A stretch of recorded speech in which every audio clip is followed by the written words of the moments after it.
Cabinet సమావేశానికి ఆలస్యంగా వచ్చిన నలుగురు మంత్రులకు సీఎం చంద్రబాబు క్లాస్ తీసుకున్నారు. సంధ్యారాణి, సుభాష్, కొండపల్లి శ్రీనివాస్, ఆనం కేబినెట్ మీటింగ్కు ఆలస్యంగా వచ్చారు. మంత్రిమండలి సమావేశానికి ఎవరైనా ముందుగా రావాలన్నారు ముఖ్యమంత్రి చంద్రబాబు. దీనికి సంబంధించి పూర్తి సమాచారం మా ప్రతినిధి ప్రసన్న లైవ్ ద్వారా అందిస్తారు. ప్రసన్న,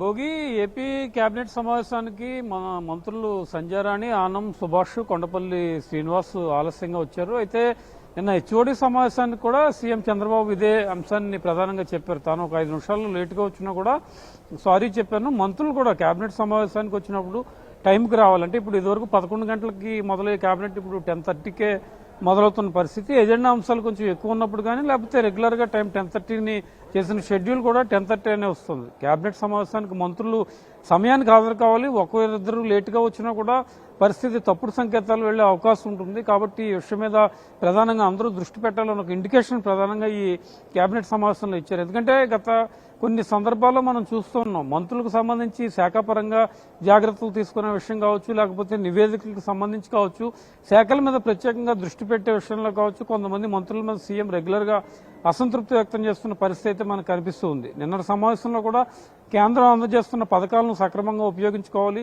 రాష్ట్ర వాటా కేంద్ర వాటా కలిపి ప్రజలకు ప్రయోజనకరమైన కార్యక్రమాల మీద కేంద్ర ప్రభుత్వం నిధులను ఎక్కువగా ఉపయోగించుకోవాలి, ఇందులో మంత్రులు అలసత్వం వహిస్తున్నారని చెప్పారు. ఇవాళ కేబినెట్ సమావేశంలో ప్రధానంగా ఆలస్యం కావడానికి సంబంధించి కూడా అసంతృప్తి వ్యక్తం చేస్తున్న పరిస్థితి అయితే మనకి కనిపిస్తుంది. అంటే రెగ్యులర్గా ఏ మీటింగ్ జరిగినా కూడా మంత్రుల మీద, కొంతమంది మంత్రుల మీద, అందరు మంత్రుల మీద కాదు, జనరల్గా కొంతమంది మంత్రుల మీద వారికి సంబంధించి అసంతృప్తి వ్యక్తం చేస్తున్న పరిస్థితి మనకు కనిపిస్తుంది. సీఎం చంద్రబాబు ఆదేశాలతో మంత్రులందరూ కూడా కొంత అలర్ట్ అయిన పరిస్థితి. కేబినెట్ సమావేశం తర్వాత మనతో ఒకళ్ళిద్దరు మంత్రులు మాట్లాడారు. కొన్ని వ్యక్తిగత కారణాలు, ఇతర కారణాల వల్ల ఆలస్యమైంది, నెక్స్ట్ మీటింగ్ నుంచి రెగ్యులర్గానే వస్తామని చెప్తూ ఉన్నారు. ఇక టూరిజం పాలసీకి సంబంధించి కూడా చంద్రబాబు చర్చించారు. ప్రధానంగా ఋషికొండ మీద వేసిన కేబినెట్ సబ్ కమిటీ ఏమైంది, ఈ కేబినెట్ సబ్ కమిటీ వెంటనే నిర్ణయం తీసుకుంటే కనుక ఋషికొండ ప్యాలెస్ వినియోగానికి సంబంధించి చర్యలు తీసుకునే అవకాశం ఉంటుందని చెప్పడం జరిగింది. దీంతోపాటు ఆ ఋషికొండ ప్యాలెస్తో పాటు టూరిజంకు సంబంధించిన అంశాల మీద కూడా ప్రత్యేకంగా దృష్టి పెట్టాలని సీఎం చంద్రబాబు మంత్రులకు ఆదేశాలు ఇచ్చారు.